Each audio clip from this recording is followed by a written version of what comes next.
Hello, everyone. My screen looked quite different today, so I'm hoping that you can see me and hear me. Can you please type yes if you can see me and hear me?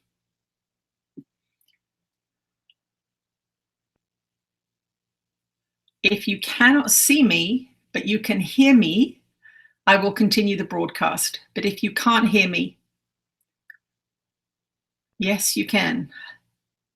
Sweet. Okay. Just me. Hello, everyone. Thank you for joining me today. We have some new people. There were quite a few new people signed up from our event last week. I did decide to put that live streaming to the whole email group, and I did end up posting it on YouTube, as I felt it was a very powerful transmission last week. And so we have some new people. Thank you for joining us. For those of you that are new, that have not yet hooked into our Facebook page, I am going to post my Facebook page link right now. There it is right there.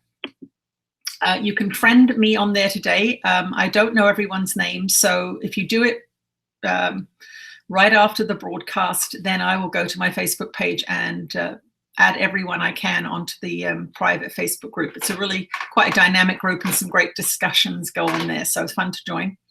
I do also want to mention we are heading off to our trip to England in about 6 days, which is very exciting. I have been told that there is one space for a female in a shared room, and that is at the Hotel Balmoral in Torquay. If you find yourself longing to go at the last minute, there is one spot for a female in-house, and we do have off-site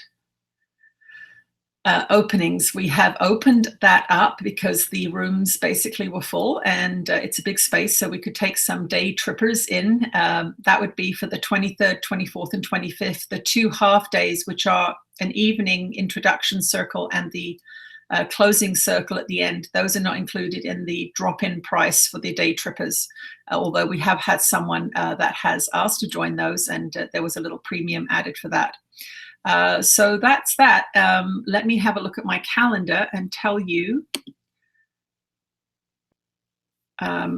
So I am going to be away 3rd. I won't be doing another session probably until the 10th of August. So we will get our 2 sessions in the middle part of August next month. So for the new people, I do 2 live streaming sessions every calendar month. Sometimes they're squished at the beginning or at the end because I'm doing a retreat, but you always get 2 a month as part of your subscription. That's all the business. Let's see what Jesus has to say to us today.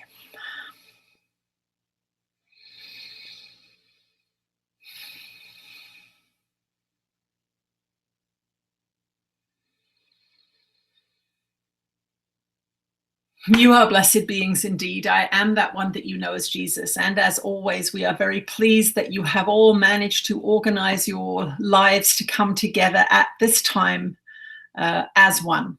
You are demonstrating here a collective consciousness, and of course that is much more powerful than the individual mind working away with its own trials and tribulations and blocks.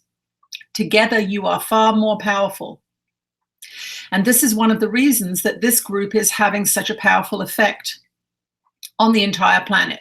As you are trained in your linear science, you do not believe that, but it is true. There are so many of you connecting, so many of you doing the work together, even if you are not in the same room.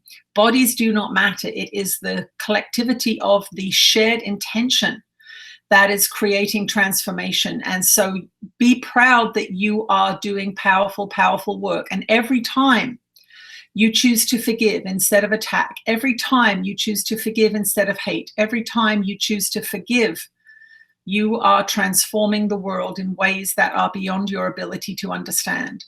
Your purpose here is forgiveness, because forgiveness takes you to a state of peace, and peace takes you to a state of connection where information, knowledge, and some pretty interesting abilities will be disseminated to you. These abilities and this knowledge are not disseminated to just anyone. They are disseminated to beings who have shifted their consciousness enough through the practice of forgiveness to prove that they understand that they will not abuse any power or abilities that they develop.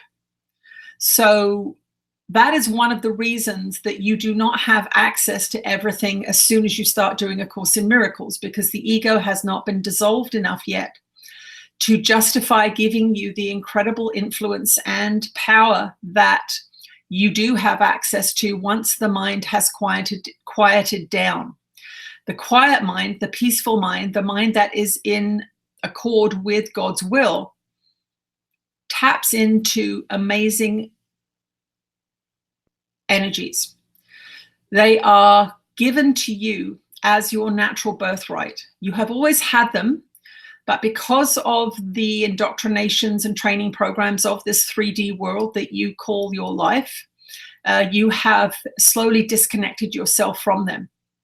Children see fairies, children see light beings, children see non-physical entities, what you would consider ghosts.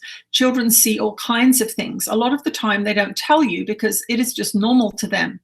It only becomes confusing to them if they tell their parent about their invisible friend and their parent begins to dismiss it or tell them off. If they say that they are seeing things that frighten the parent, then the parent, let's say the parent was raised in the Catholic Church and is very, very afraid of non-physical experiences, that child may indeed be punished. And of course, the schooling system begins to override the feeling, emotional guidance system, and that is really how spirit communicates with you.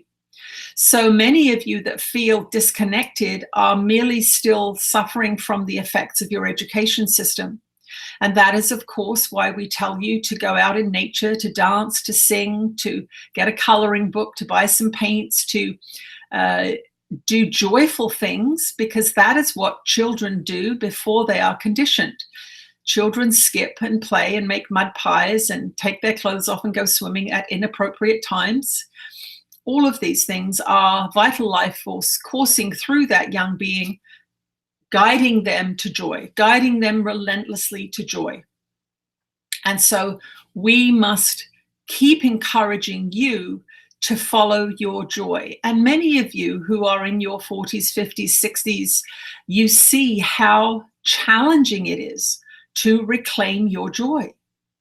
So one of the things that we would like to suggest that you do as part of your joy reclamation program is to make a playlist of some of your favorite dancing music that you have long forgotten even, and to play it once a day.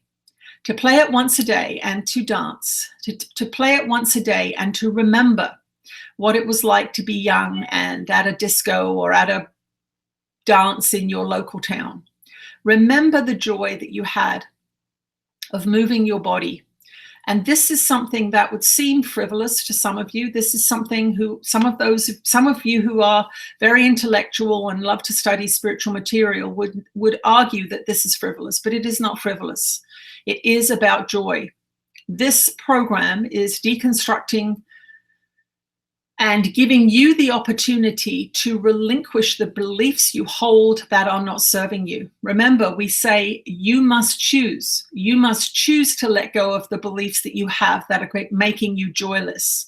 And so this exercise of dancing would be you relinquishing your joylessness and saying to us, saying to spirit, saying to the universe, I want that vital life force back. I want to feel creative again. I want to feel enthusiastic again. I want to feel joyful about life again. Some of you are so deeply entrenched in habits that it is almost impossible for you to feel joy because the indoctrination has been so complete.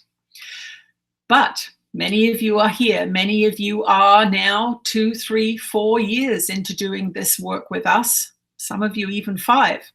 And we want you to understand that you have changed your life. Your future after 2, 3, 4, 5 years of doing this work is completely different. Your health outcomes, completely different. Your aging processes, completely different. Any sicknesses that you may have needed to inflict upon yourself because of your shame and guilt. Completely unnecessary now. So not only do you feel more joy in the daytime as you go through your ordinary life, but you are completely blissfully unaware of the car accidents you are not having now, of the twisted ankles you are not having now, of the eating disorders you are not having now, of the nightmares or headaches that you are not having now because of the forgiveness work you have done. And this is why we are emphasizing this right now, because as your society begins to quiver and the loose bricks start to fall, we do not want you to get into a place of accusation or self-righteous anger or judgment. You are going to see things on the news that horrify you or make you very upset. And we want you to understand that you only condemn yourself when you are attacking others. It is very, very hard. We understand this. When you see a news program that is designed and manipulated to pull at your heartstrings and to enrage you, you are the loser there. We want you to understand that if there is a political issue or if there's a humanitarian issue that you want to contribute to, we want you to do it with joy. We do not want you to throw judgment and hatred and visceral dislike at those beings you believe are perpetrating this unjustness, because you are being manipulated. You are being used for food. Your negative energy is being used for food to keep the system going. We understand that it's very, very easy for you to look at the images on your news screens and say, that's a terrible thing, it shouldn't happen. But what we want you to take from whatever information you get is, therefore, I am going to do something positive to assist that situation. I am not going to contaminate my mind with negative, hateful thoughts about the people that I am being told are organizing this. You are being told things that are not true on your mainstream media systems to get you all up in arms. That is why they're doing it. If you find a cause that you believe should be helped, then turn your TV off, which you should not be watching anyway, and contact that organization and ask if there's anything that you can do personally to assist in the transformation of that scene that you believe is incorrect. But we will tell you there are great deceptions being offered up on silver platters to all of you these days. The social media, the mass media marketing systems are and have been for a very, very long time propaganda tools. We would much prefer, for those of you that believe in social justice, we would much prefer that you go to your local soup kitchen and donate some time or money there. We would much prefer that you go to your local shelter for people who are struggling in whatever form and offer some assistance there. We would much prefer that you act locally without anger, without suffering, self-induced suffering, because you then will be undermining your practice. And it is important, it is an important message for you to share too, should that situation arise where you hear somebody going on and on about something that they've seen on television and they're all angry and upset at the scapegoat that has been named as the perpetrator. You can tell them that they are only hurting themselves by getting that upset. They will say, we cannot let this injustice stand. We cannot stand by and let people do these sorts of things. And we say to you, this situation is being broadcast into your home by a system that has an agenda. It is not happening on your doorstep. Go to the situations that are happening in your own communities, in your own towns, and participate there. That is your real life. That is the life that you are enmeshed with. As soon as you turn your TV off, that information disappears from your mind and you become free again. Think about that. When you turn your TV off or your social media off, you become free again, because you are looking at what is right in front of you. You are not being hypnotized and poisoned by things that are nothing to do with you. If it's nothing to do with you, get back in your own lane and invest in your community, invest in your own life, invest in your own self-realization, and you will be able to influence the world in ways that are beyond your ability to comprehend. So delete those streams of information from particular people on your Facebook page, for example, that are constantly inciting anger or fear or retaliation. It is important for you to be the gatekeeper of whatever it is that you ingest, be it food, be it news, be it propaganda.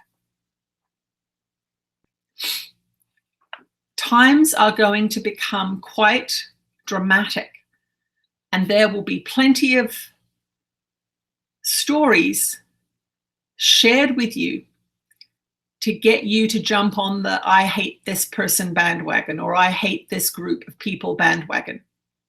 Don't do it. Send love. Know that the distortions that you are witnessing in your world are caused by a lack of love. And it is through your forgiveness of them that you will be forgiven. You will receive what you give. And when you give something, you receive it. Truly, you receive it. So understand this, that you cannot judge one person for doing something wrong and not have the same hammer fall on your side of the fence. It will fall on your side of the fence, and you will believe that you too are worthy of judgment. We will return shortly.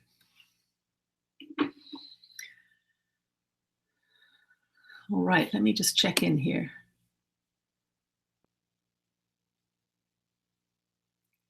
Okay, so for AMC, we post questions on our Facebook page. So here is my Facebook link. You may friend me there, and I will connect you with our Facebook page. The reason I don't do questions on the chat is I'm in and out of whatever state this is, and I prefer to have the questions right in front of me on my computer. I can also go through them that way, and if we have asked that question before, we can refer to a previous recording that you may go and find. So the first question we have, a question for the next love stream, please, a short introduction to sacred geometry. Thank you. Okay, great. Let's see what Ananda has to say. We're with you again, dear ones. We thank you all for joining us. We are Ananda. We are guides and teachers that have come through this being as a collective to assist you with your ascension process and your ascension program. We bring forth truthful information to help keep you on track so that you may use your free will to choose love. As long as you understand that love is the way, then you are halfway there. As long as you understand that attack cannot be tolerated within your own mind in silence, in your thoughts, or outwardly through thought, through word and deed, then you are 75% of the way there. You are love beings. You are made of love, from love, for love.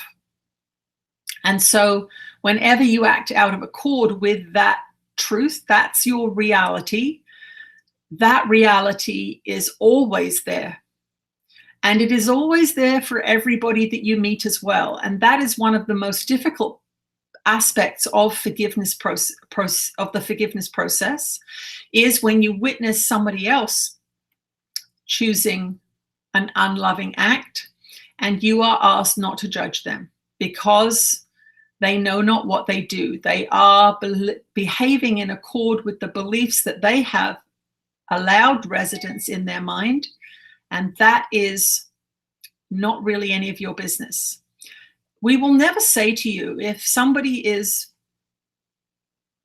hurting something, or somebody right in front of you or in your family, and you come across it, then it is perfectly okay to act in accord with your guidance. But we want you to understand that your guidance has been taught to you by a society that believes in war and murder. And so we want you to consider that, and we want you to consider your education and how you have been trained by your society, your family, and your culture before you go rushing in convinced that you know best. It is always good to take time out before you make any decisions and to go deep within inside and ask yourself, do I know for sure that I am right? Or could this be a situation where me keeping myself to myself is actually a better thing to do? Okay, so sacred geometry. Your world is a massive replication system, let's say. It is separation, iteration upon iteration upon iteration. You will see many similar patterns in your world. For example, the interior of your lungs looks like the roots of a tree or the branches of a tree. If you take away the context, you cannot, in fact, tell them apart. Spiral galaxies have the same shape as seashells and tornadoes and hurricanes. All of these things are repeating patterns that seem to be different, but are not different. Sacred geometry is the foundational structure of this universe, and it is there to provide a common bond between things that seem to be different. We are going here into the idea of separation, because the idea of separation is that there are 1,000 different roads, but they all lead you to the same place. The idea here is that there are 1,000 different tree forms, and they all do the same thing. There are thousands of different insect forms, and they all do the same thing. They are demonstrations of separation. Now, some of you who look at sacred geometry would think, oh, that's not how I'm interpreting it. But it is part of the ego's playground. It is part of the ego's world in the sense that it guides the material physical world. It is sacred in the sense that in looking at the geometry of life, you are no longer being quite so deceived by the form. You are understanding that there is a force at play here that is not individual, but universal. And that is a good thing. That is a good thing for you to understand, that there is an unseen, hidden template that is being manufactured repeatedly here on this plane. Now, we would take you to things such as endless wars. That too is a repetition of a pattern. And you can see that the repetition of that pattern of war and conflict is not what you would call sacred at all, but it is another version of the same thing. It is repetition of the same pattern over and over and over again. To overcome the repetition of pattern, which also would take the form of your karmic experiences here in 3D reality, you must master your mind. To master your mind, you no longer need to see the patterns. When you master your mind, you are the creator now. You are the intentional creator. You are the lucid dreamer. So sacred geometry is in fact part of the ego's realm. It is, however, sound science to emulate those sacred designs because they fit into the system. They are empowered in some form to be in balance in this particular system, in this particular dimension, in this particular time and place. So if you understand sacred geometry and use it in your designs, for example, of your home or your greenhouse or art that you are doing, you are in fact reminding yourself that form is not as important as the underlying intention behind it, which is truth. We will return shortly. Okay, Let me just have a little sip of tea here.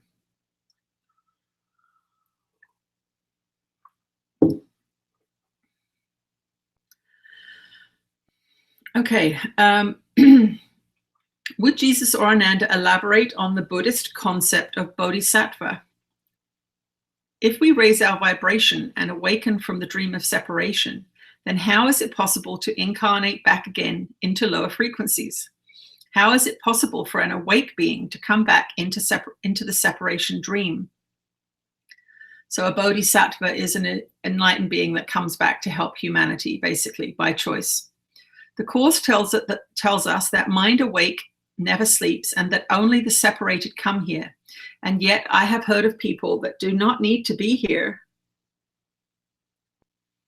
coming here to help others awaken. Is this true? And how would that happen? And how would a Course student apply this knowledge in their practice when it seems to contradict the Course teachings? Very good question. Let's see what Jesus says about this.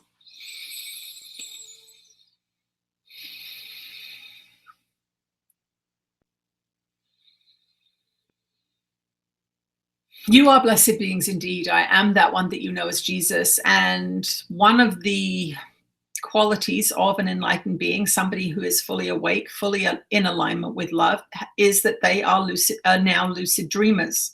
They are able to do whatever they want in the dream.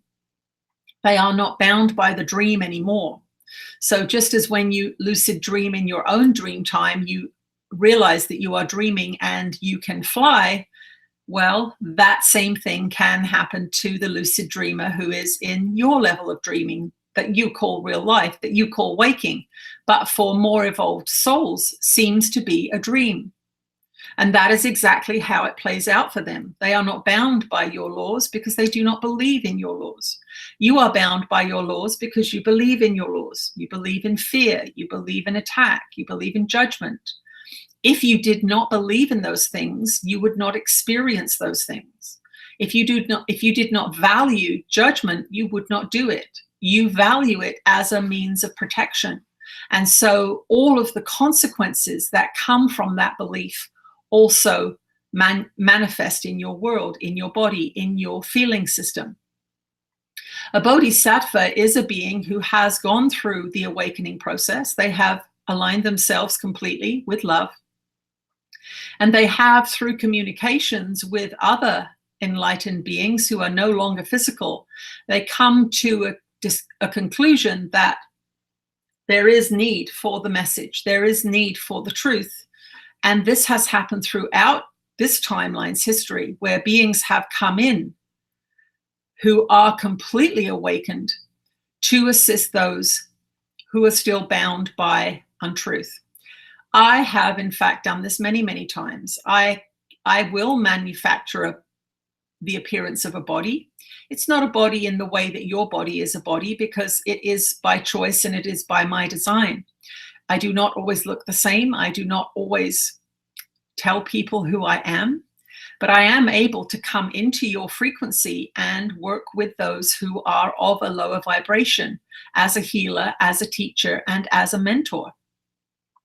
This does not happen very often, but there are times and places where I do that. And there are other well-known, famous spiritual leaders, teachers who have passed over who also do this. Buddha also does this, coming into a manufactured physical form to assist and teach.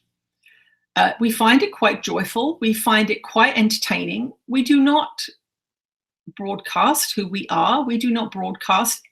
Many of the beings that we would work with would be simple folk who do not have access to televisions and all of the accoutrements of your modern world. And so they would just see us as a kind and wise being who seems to know quite a bit.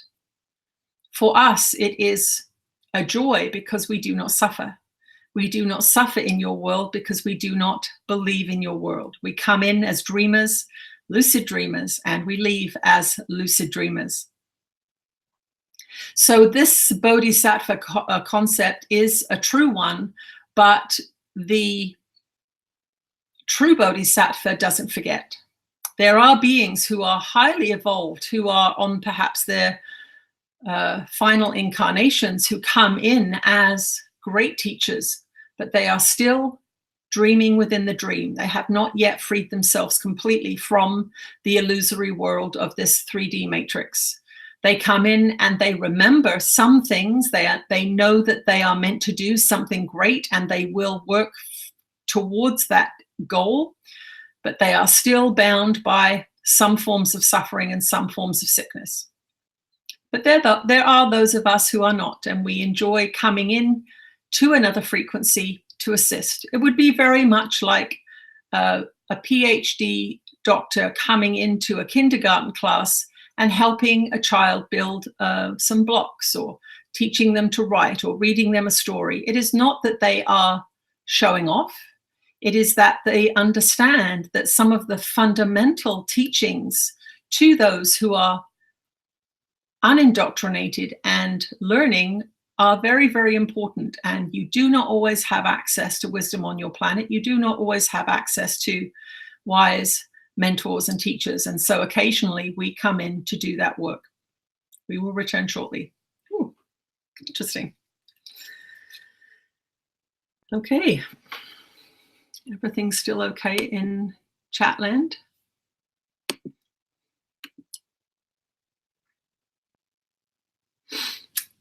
The next question. I wish that Jesus and Ananda would include in their explanation a discussion of equanimity. I have never really properly understood, with a concept that I've never properly understood, with very practical everyday examples of how to implement it. Thanks for the question. Okay.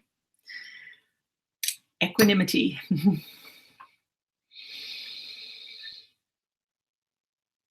We're with you again, dear ones. Equanimity is something that is a naturally arising effect of doing this work.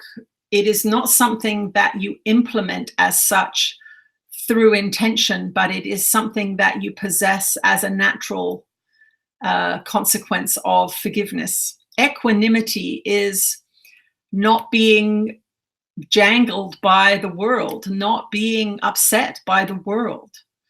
When you have equanimity, you have the ability to see both sides of the coin. You can see that this person is distorted in this way, and perhaps you are distorted in that way. And so from that understanding will arise behavior that has equanimity as its foundation.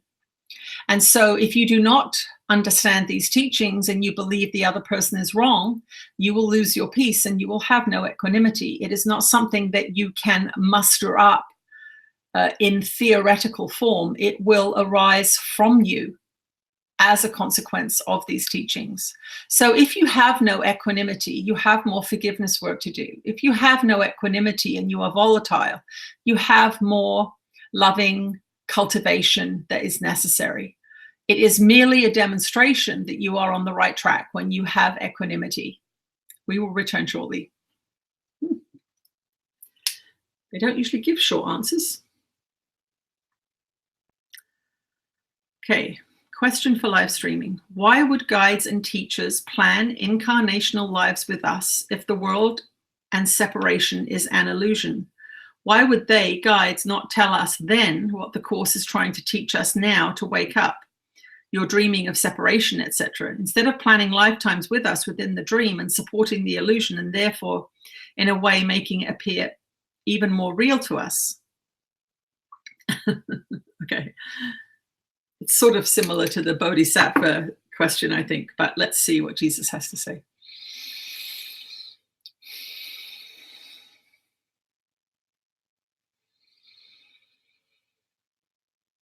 You are blessed beings indeed. I am that one that you know as Jesus, and all kinds of teachers come through the illusory separation system in an effort to help wake up those beings who are more deeply asleep. It is not that any of those teachers are cruel. They are not trying to hide any secrets from you. They are sharing the information just as we share the information. But we cannot make you choose it. We can lead a horse to water, but we cannot make you drink. We can tell you that love is the answer, but you will continually choose to judge. And that is you using your free will based on your beliefs that keep you in suffering. If you follow the instructions of this teaching and do as it asks you to do, you will not suffer and you will awaken very, very quickly.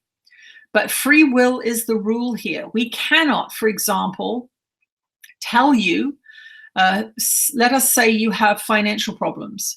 If we gave you the lottery numbers and next week you had $1 million because you had won the lottery, we would not be doing a loving thing for you, because your poverty is being miscreated by some issues in your consciousness, some issues in your mind, and it may even be something that you set yourself up to experience because in another incarnation you were unable to master the abundance issue and you wanted to do it in this incarnation. So you set yourself up into extreme poverty to see if you could overcome it. Now, that's not something that you would ever choose from an egoic point of view. You would never choose that. You would say, well, that poor person's born into poverty, that God does not love them. Why don't you help them? Because poverty is useless. Poverty is horrible. Well, poverty is horrible, but it's not always useless. Some people who are tremendous creators have arisen out of poverty because that was the assignment they wanted to have. They wanted to have the contrast and the blissful experience of overcoming poverty, of beating the odds in their family, of mastery over the physical material world of money. That's something that they wanted to experience. It is not our job to tell you what your experience here should be. It is our job to give you the truth so that you can escape suffering should you choose. That is all that's going on here. Every year there are master teachers born onto your planet who come in. Some of them are not bodhisattvas. They are not complete masters over the physical material world, but they are wise beings, many lifetimes. They've accomplished a lot. They are clever. They are in tune with truth. And they come in to bring forth information into a system that will not give you that information. And so, as you know, we will give you an example of your medical system. Your medical system is deeply indoctrinated away from natural medicines. The whole setup of your pharmaceutical industries and the hospitals and doctors that ply that trade was a miscreation, although the person was quite excited and loved it at the time, of a particular group of people who wanted to sell you pharmaceuticals. So they obliterated the homeopaths, they obliterated the natural doctors, they obliterated them from certification. They stopped them being allowed to join in the new system that they were powerful enough to create. Now, this system is very punitive. That means it will sue you at the drop of the hat. It will disbar you for even mentioning something that is not in accord with their belief system. If you are a spirit who wants to be incarnated and wants to help a lot of people who are caught in this sick system, then you may very well have an overwhelming urge to become a doctor. You may have an overwhelming urge to become a doctor, and yet, as you become a doctor, you begin to see the pitfalls of the system, and then you may decide that you are going to add some more natural remedies and natural teachings to your bag of tricks. And you might decide that you are going to study homeopathy, or you're going to study chiropractic, or you're going to study nutrition. But on the surface, you are still a doctor. You're still a certified physician, and you're allowed to work within the system. There are many doctors doing this now, and yet behind closed doors, they are prescribing other things. They are asking people about their exercise. They're asking people about what they're eating. They're asking people about their spiritual practice, but they don't broadcast it because they know it's a very, very punitive system. So are they liars? Are they cheats? Are they deceptive? One could say so, but they are also coming from a really clear place of intending to truly heal people. And so that's what some very wise evolved beings do. They choose to come into a place and teach in the armed forces. They choose to come into to this 3D reality and go into the pharmaceutical industry. They become doctors, they become lawyers, they become things that allow them to transform the system from within, because these systems are designed to be impenetrable often by outsiders. You see this, you see the justice system that will not demonstrators come into a law room that say you are in contempt of court, you are going to jail just because you stood up and said that's not fair. That's the system. And so it is at times more beneficial to become part of the system so that your words can sneak in, so that the information can dribble throughout that system. So that is really all that we are saying, is that not everybody can hear these words. There are beings that will tell you you are insane for tuning into this broadcast, that you are following a deluded person. They literally could not hear these words with any sense of veracity at all. Every mind is different. Spirit works with the cracks in every individual mind to get the light in there. There's always an opening that we can get through. It may be your love of children. It may be your love of reading. It may be your love of mathematics. It may be your love of avocados. It doesn't matter. There will be a place where spirit can speak to you, and we will use that, and we will infiltrate love into that crack until you accept it. We will return shortly. Oh dear. Okay. Chat amongst yourselves for a minute. I'm going to sip some tea.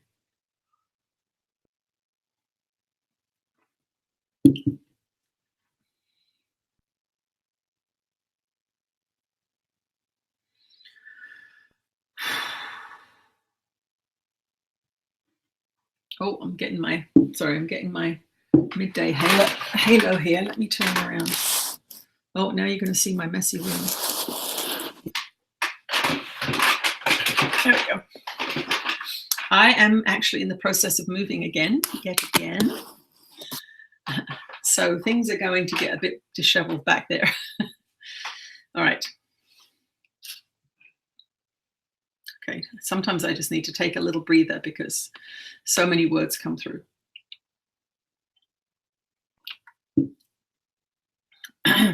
Question regarding physical symptoms which are associated with energies and frequencies that have been coming into the planet. Symptoms such as ringing, buzzing, whistling in the ears, and sensitivity to sounds in general. What can one do to reduce these constant sounds? How long will it take for them to disappear, and will it ever stop? I've been experiencing this symptom and also other symptoms simultaneously for several months now. However, I also have been experiencing positive and incredible things, such as being able to communicate with the trees telepathically when I'm out in nature, which is something I've never been able to do before. Also, my intuition in general has become much more clear and strong.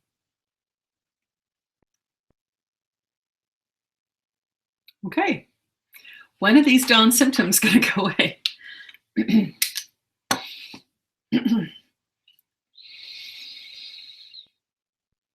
Oh, we're with you again, dear ones.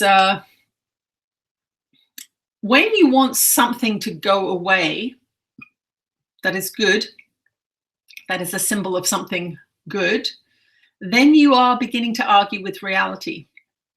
You are saying, I want ascension, but I don't want ringing in my ears. I want to have more abundance, but I don't want to have to invest any time in this work business. I just want the money to come to me. These are very simplistic ways of looking at things. Your bodies are going through a transformation process. As the caterpillar turns liquid before it becomes a butterfly, there are at times within the physical realms some uncomfortable transitions. Human birth would be one of those. You have spirit coming into physical form, being gestated until it's in a state where it can survive independently, but then it has to get out of there. That is the process that you are going through now with your physical bodies. Do you not think that the birth canal contracting on the baby's head is a little uncomfortable? But that baby can tolerate it. It's a brand new little being, but it knows it's coming into life. You are coming into a higher frequency. And so the cellular structure of your bodies, the genetic makeup of your bodies, the DNA of your bodies, the intercellular liquids of your bodies are all being shifted and changed. And to be perfectly honest, we do not think some ringing in your ears is such a difficult thing to handle. You suffer from it because you're in resistance to it. We want you to turn your mind around and say, this ringing is good. It is demonstrating that I am actually improving in my frequency. Some of these ringing sounds are in fact transmissions specifically designed for you, and they are containing information, much like a Morse code or a radio signal is containing information. If you have resistance to these sounds, you are actually blocking the transmission of that information. So we would say, if you get loud ringing in your ears, stop what you're doing. Do not say, I'm going to go to the doctor and find out what's wrong with me, but surrender to it and ask perhaps if the volume can be turned down a little bit. Say, I'm accepting this information, I'm accepting this upgrade, but it's getting a little loud. Can you turn the volume down a little bit?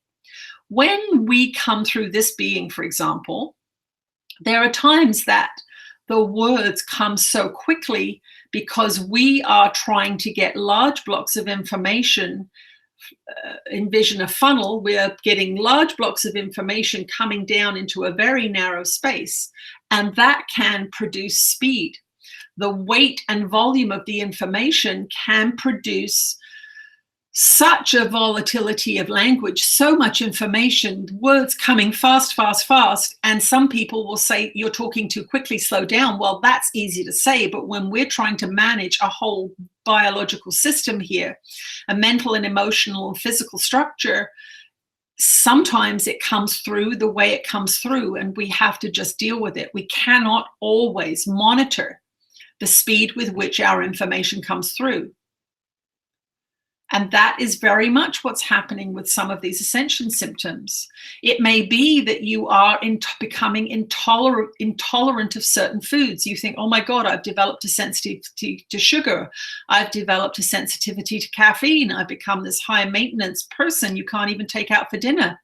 And we say to you, that's because your frequency is going up and you cannot tolerate these low frequency substances anymore. It is not a problem.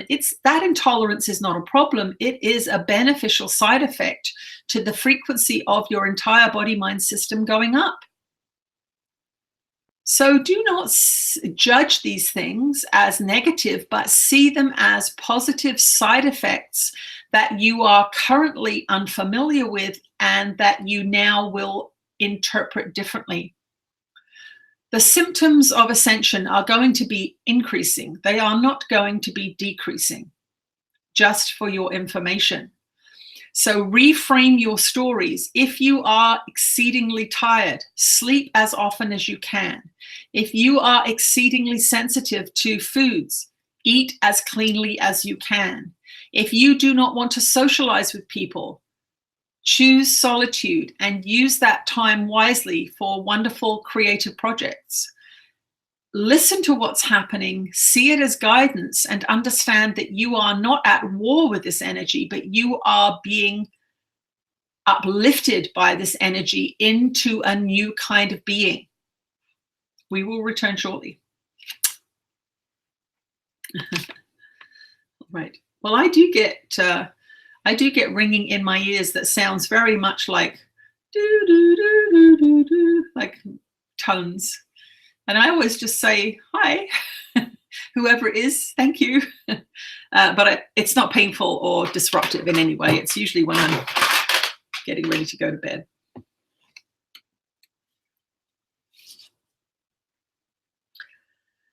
But when I think about it, the Kundalini awakening that I went through, because I did not resist it, because I'd been reading about Tantra and Kundalini for that winter, and it happened in June, I didn't resist at all. I surrendered completely to it. And they have said that surrender to these transformative processes makes it much, much, much easier. It's sort of like trying to stop a baby come out. It doesn't really work very well, and you just cause yourself a lot of stress. So if you can surrender a little bit to that and reframe your story so that you're telling a positive story about it, I think the effects of your thinking will be much more positive, and then your suffering will most likely end.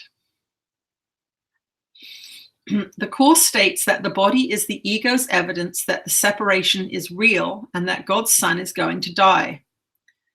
Then how can it be that it exists even lower dimensions than this 3D world where they don't have bodies? Okay, so he's asking how come then lower entities don't have bodies? They should have thicker bodies, theoretically. Is density or solidity directly related to vibration, or can high vibration express itself in solid form, and consequently low vibration express itself in non-physical form? It's a very good question. Let's see what Jesus has to say.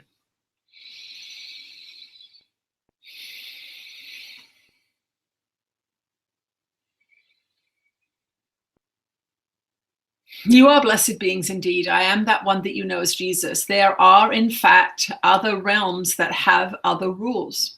When we say in the 3D realm that as you become less dense, you will connect with higher non-physical beings, that is so. However, it is not a hard and fast rule that only high frequency beings are non-physical.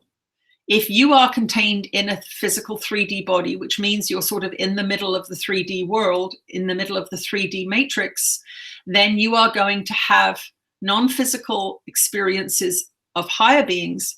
But as you get denser, and that is the clue, you are going to have non-physical experiences with lower frequency beings. Why are lower frequency beings without bodies? Well, within their own frequency, they do have bodies, but you are not privy to that frequency, and so they are not tangible to you. Just as some beings in higher frequencies have physical form, your sensory input devices, your eyes, your ears, your touch, your hearing, all of these things, they are only equipped to pick up information in a particular frequency. So for example, X-rays are invisible to you, but they are tangible within their frequency. Microwaves are invisible to you, but they are tangible within their frequency and have physiological effects. And so it is a factor of the interpretation equipment that you have that is preventing you from seeing any of these entities as physical. So sometimes there is information that comes through to you that is true to a certain degree. There are often times we tell you things that are true to a certain degree given where you are. However, as you evolve, that information can be shifted a little bit. And some of you would say, well, you were telling me a story. And we say, well, on some level, we were telling a story, but it was a story that suited you at the time. So generally speaking, higher frequencies go from physical to non-physical from your point of view. From your point of view, lower frequencies manifest in more solid things such as disease, such as tumors, such as poverty. These would be the denser manufactured side effects of lower frequency thoughts and ideas and beliefs. But in other dimensions, different rules apply. So basically we would say to you, let's keep your frequency going up so that you have encounters with non-physical beings who have a high frequency rather than going the other way. Trust us, there are people in the lower realms of 3D who do see physical form. They do see demons and they do have visceral physical interactions with them. So that is what you would call a spiritual paradox. We will return shortly. Okay.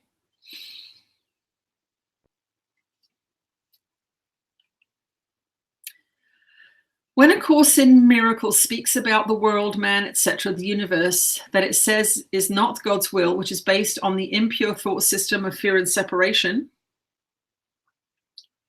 a split in the one mind, and thus an error, does it refer to the human world or planet Earth, or does it refer to the entire space-time matrix, the physical universe and the created world, all other seeming planets, galaxies and their inhabitants, etc.? Are we supposed to forgive the entire space-time matrix as our miscreation? How does the idea of macrocosm vis-a-vis microcosm work in that case? I'm guessing that's sort of the as above, so below idea. See what Ananda says. We're with you again, dear ones. We would say that the entire physical realm that is manifesting in bodies at the same frequency as you are within that ego's playground. So yes, physical planets, universes, all of these things are visible and tangible and measurable to you. That means they are of the same frequency as you. Yes, there are human beings who are highly evolved and human beings who are murderously devolved, and you will find the same on other planets with other civilizations, incredibly highly evolved beings and incredibly unevolved beings, violent, worshipping death, etc. But what we want you to understand is that even within that realm of the ego's playground, so to speak, it is not just in that seeming place of being alive. The ego's playground is a frequency that you will remain in even after death. You remove yourself from the ego's playground a certain degree, but when you have not yet mastered love, you must come back into another physical incarnation. You must try again, you must try again, you must try again, and you will keep trying again until you choose love enough that you will be shifted up out of the ego's playground into another playground, another education system, another opportunity to interact with other beings of like frequency. So what we want you to understand is that this is not a place to avoid in that sense. Although all of these teachings are leading you home, we want you to get away from this 3D matrix by loving it, by dissolving it through love, not by running away from it, not by judging it as terrible, even though it can be terrible, a terrible place to have experiences when you are in ignorance.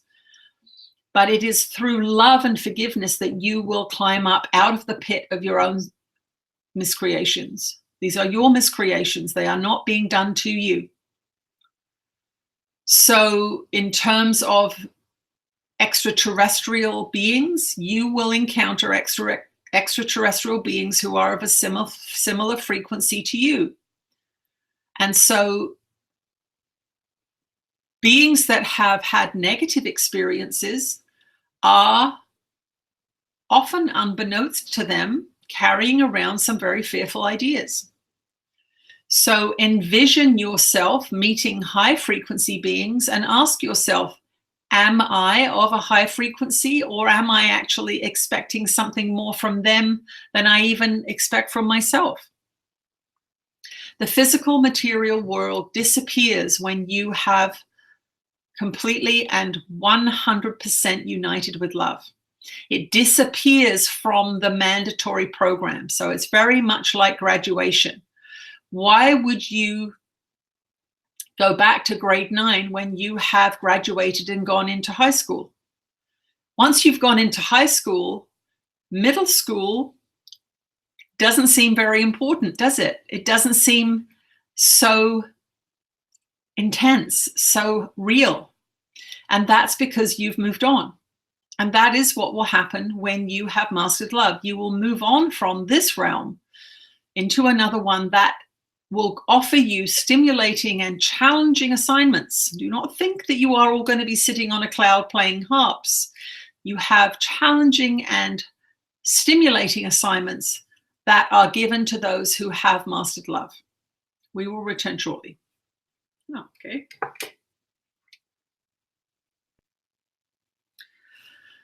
Okay. Oh, now the sun's followed me over here.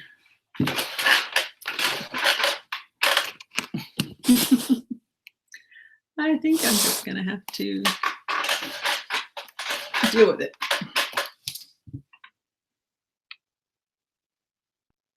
It's a skylight. Okay.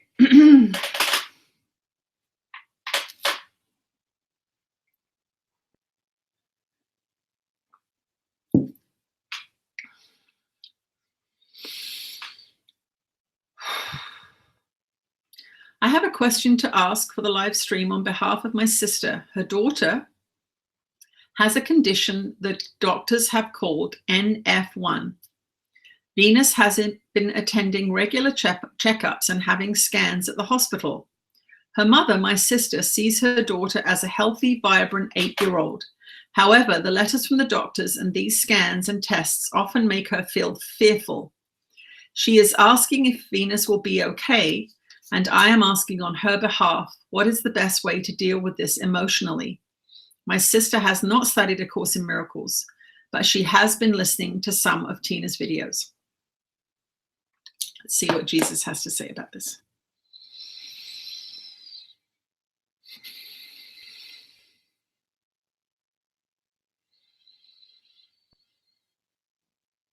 You are blessed beings indeed. I am that one that you know as Jesus. And what you can tell your sister is that she only feels fear when she believes what they say. If she doesn't believe what they say, she will not feel any fear. If she believes the evidence of her own eyes, then she will feel at peace. What she is having reflected back to her is her belief in the medical system. Otherwise, she would not have taken the child to the doctor. If she is envisioning her daughter as healthy and happy, then why did she take her to the doctor? Why did she submit her to scans and tests?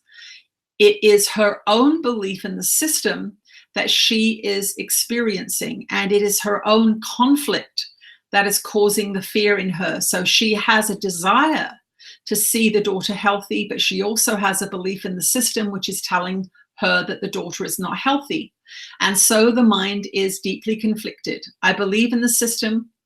I don't want what it has to say. I believe in the system. I don't want to do what it tells me to do.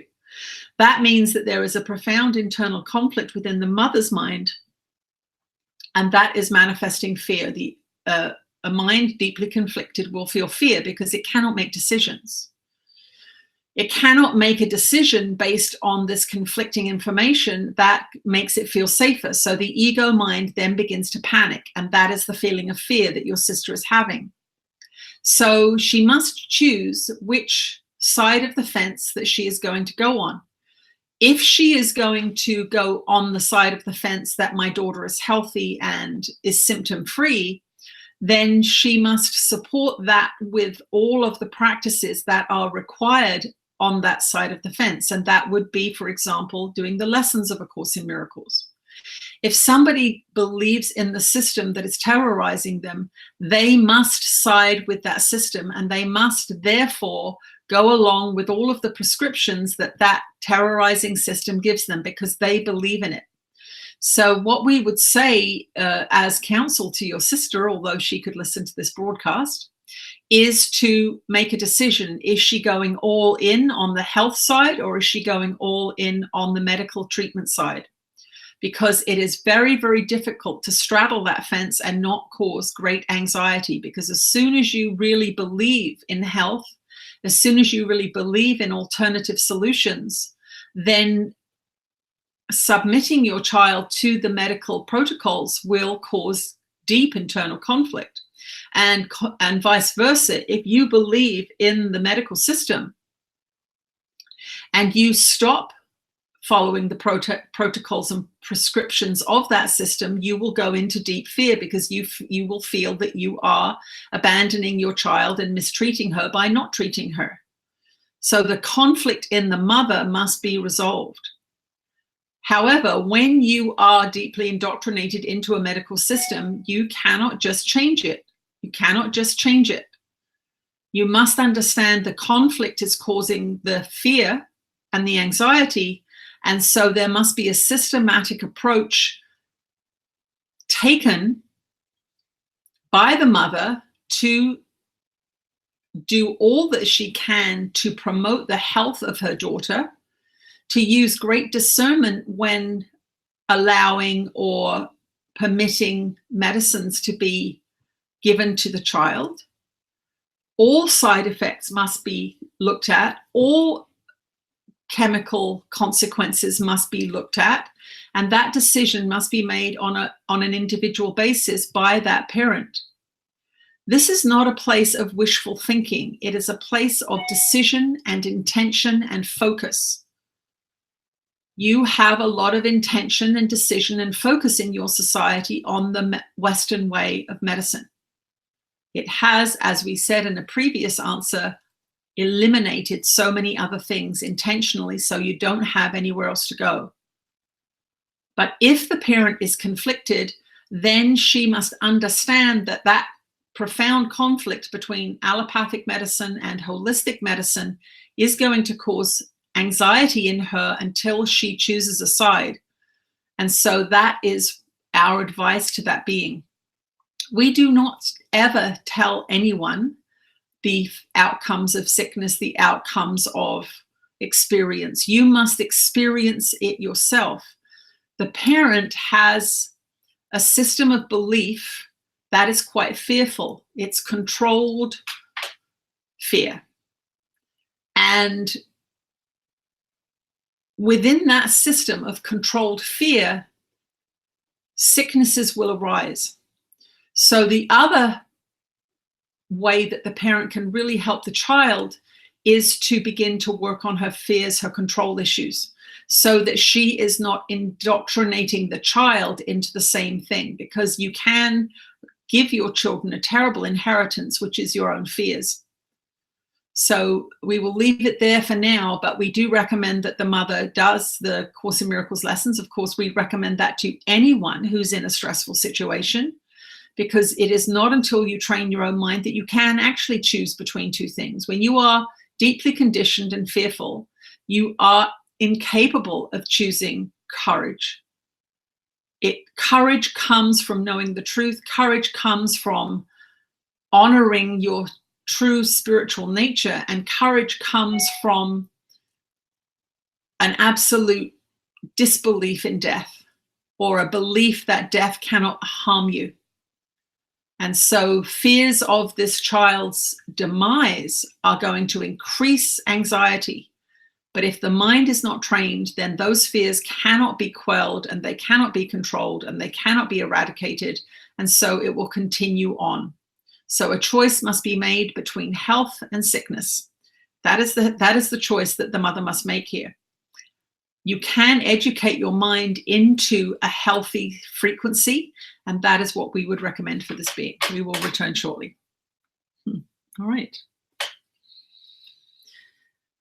Healthy choices. Let me see.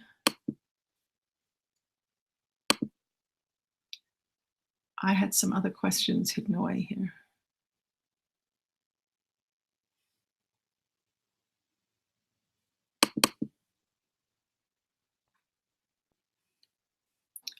Okay.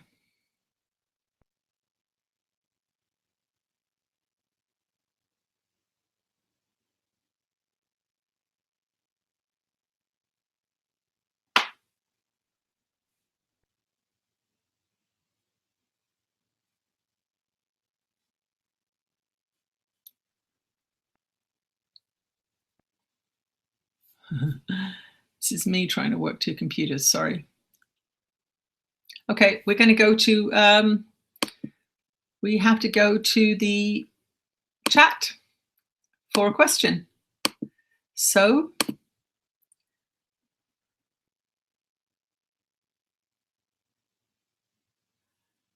okay, I have sent and cancelled my request several times, but I have not been accepted yet. Did it again today, so hopefully we'll get it this time.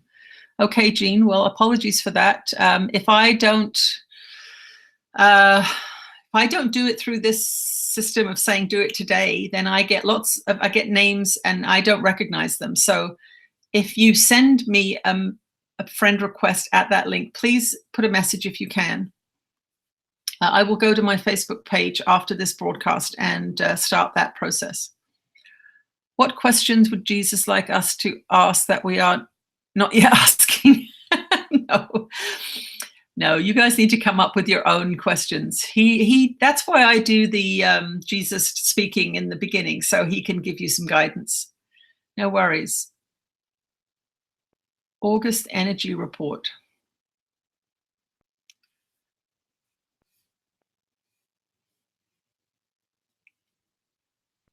All right, let's do an August energy report. How are we doing for time here? Okay.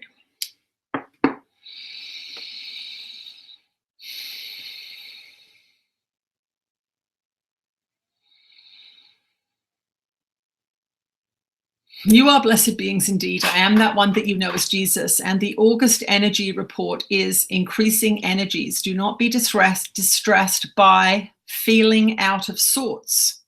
Remember, the planet is warming up. The planet is increasing in its vibratory frequency. So that means that, as we have said ad nauseum, anything in you that is not loving is going to come up to the surface. And so you may feel anxious, you may feel agitated, you may feel triggered, you may feel tired, you may feel overwhelmed, you may feel disillusioned, you may want to quit some things. And what we want you to understand is that when the egoic consciousness feels escalating energies, because the ego is of a low frequency, it begins to become very fearful. It begins to panic because things that it has been hiding from you, things that it has been getting you to medicate to avoid, are now becoming more and more noticeable. So the couple of glasses of wine at night isn't working. The overeating isn't working. The watching TV isn't working. You're beginning to see that there are aspects of your life that are intolerable for you. What we want to tell you as the month of August comes is that it's going to get hotter. You are going to see some high temperatures on your planet. You are going to see political tempers flare. You are going to see the dark underbelly of some of your systems being revealed. And all of this is going to be mirrored back in you because you are going to be heating up. You are going to be seeing the hidden things that are being revealed to you. You are going to see the same things reflected in you. This is why A Course in Miracles was brought to your planet, so that you would have an amazing mastery over your mind when this transformative process really kicked into gear. As you know, the first year or so of doing a course, life almost seems more challenging, not less challenging, because you're becoming aware of how you're contributing to your own suffering. You're becoming aware of how unloving you are. You're becoming aware of these things. So as you see, feel, and taste this increasing frequency, jump to the higher frequency voluntarily. How can you be more loving? How can you be kinder to yourself? How can you support your body's challenges with better nutrition? How can you do that? Take naps when you need to. Read good and educational information. Dance, eat healthily, be out in nature. Yes, all of the things that we've always told you to do. But your forgiveness practice is going to be more necessary month by month by month by month. There is going to be more stuff that you will think is bad. There's going to be more stuff that you think shouldn't be happening. There's going to be more propaganda. The system that is at play on your planet is doing its very best to maintain control, but it cannot. And so it ups the ante. It bets more. It invests more in control mechanisms. So take yourself out of the realm of the control mechanisms. If you are going to have computers and social media, use it for this kind of thing only, where you are being inspired, where you are being encouraged, where you are being taught sound principles. Do not watch The Bachelorette and expect yourself to feel good about it. It is not going to help you. It is going to take you down into the realms of jealousy and competition. A TV show such as that, which everyone thinks is very fun and harmless entertainment, it is not. The realms of jealousy and competition and body-focused attraction are detrimental to your peace of mind, and they will not make you feel good, and they will not help you handle what is coming your way. Begin to exercise a little bit more, higher nutrition content, more of those green vegetables, organic, please. If you saw what they do to your foods in those fields, you would never, ever buy regular food. They wear hazmat suits to harvest and spray the foods that you are feeding to your children. So the August energy report is more of the same. Amp your game up. Forgive those that you have not yet forgiven. How do you do that? Well, you stop telling stories about them in your head. As soon as the image pops up in your mind, you hand it over to the Holy Spirit and you ask for your perception to be shifted so that you can see them in a more loving way, so that you can see the truth of that person. And at times when you have a deep and deeply entrenched resentment, it will be a repetitive process. This being, for example, was astonished when she was focusing on a particular forgiveness practice, how often that person would show up in her mind. But that person showing up in her mind is a reflection of her mind. It is not a reflection of the person. So for you, those of you that have resentments that are still lurking, you must remember that that is your baby. That is your choice. That is the person that you have decided is the one that is the sinner. But that is the person who is your salvation, in fact, because whenever they pop up in your mind, you are being shown your intolerance. You are being shown your unforgiving nature. You are being shown your unwillingness to let the past go. You are not being shown anything about them, but you are being shown yourself. Their image is the image that your ego has manufactured to be the scapegoat for your unlovingness. That is the most powerful thing you can do. And when you do this kind of deep personal forgiveness work, you will stop wanting low frequency foods. You will stop mistreating your body. You will stop being depressed because you are dealing with your own dysfunctional mind in the most powerful way that you can, which is through the transformative practice of forgiveness. It means that you are looking at yourself, which is the projector of everything.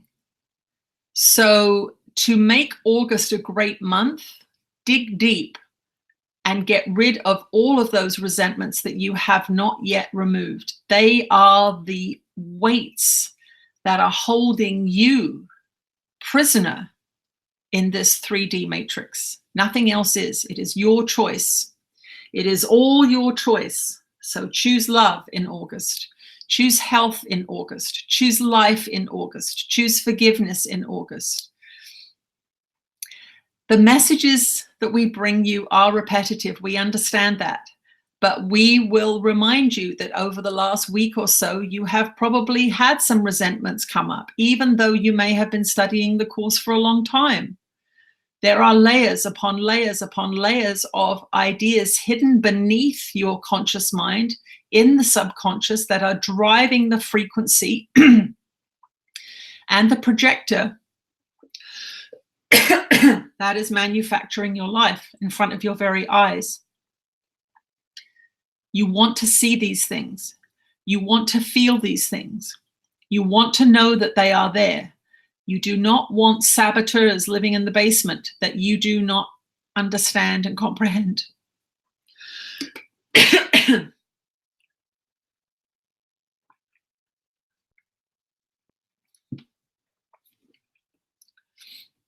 We want to thank you for joining us today. We want to thank you for participating in these live streaming events. They are powerful indeed. This being appreciates your presence greatly. Her love of spreading this information, her love of surrendering to the assignment that she has been given is transforming her in profound ways. Some of you have seen physical changes in this person over the few years that you have been watching her. We want you to dedicate yourselves to your life, to your life's work in the same way. If you do not know what your life's work is, just keep doing your forgiveness practice, because your forgiveness practice is what is going to clear away the clouds of confusion. It is what is going to help you drop the heavy bags that are weighting you down into the lower realms of 3D, the 3D matrix. Let go, let go, let go. Listen to inspiration. Use your body healthily as a communication device for love. Create, express, give freedom to those beings that you love. Give freedom to yourself. Expand yourself. Do what you can today to bring joy to yourself, and you are bound to be on the right track. For if you are sad and depressed and lonely and contracted, it is through the focus of your mind, and it is through your choices. Your natural state is Ananda. Your natural state is bliss. Your natural state is oneness. Your natural state is creativity, freedom, self-expression, extension. We will speak to you again next week. No, we won't. Well, actually, we will. Some of you will be in England, I'm guessing. Okay. He stopped because of my throat. Okay, thank you everyone for joining me today. I'm going to put my Facebook thing link one more time for the late comers. Friend me at that link and I will add you to our private Facebook group. Once again, we have one shared female room, one bed in a female shared room at the England retreat. If you're in that neighborhood and you fancy coming, you can contact Carol through the website under retreats. Yep, that's it for me today. Thank you, everyone. I will see you in a few weeks and have a great rest of your day. Bye.